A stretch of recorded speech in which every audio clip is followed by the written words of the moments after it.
నశించిన దాన్ని వెతికి రక్షించడానికే నేను ఈ లోకానికి వచ్చాను. దేనికోసం వచ్చాడు ఆయన? మూర్ఖత్వంలో పడి జీవితాన్ని నాశనంలో నడుపుకుంటే నరకాగ్ని ఉన్నది. నరకాగ్ని ఉన్నది. అగ్ని ఆరదు, పురుగు చావదు. వేదనకరమైన స్థలం ఉంది.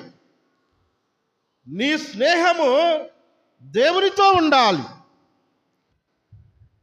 నీ స్నేహము విశ్వాసులతో ఉండాలి. నీ స్నేహము సంఘముతో ఉండాలి.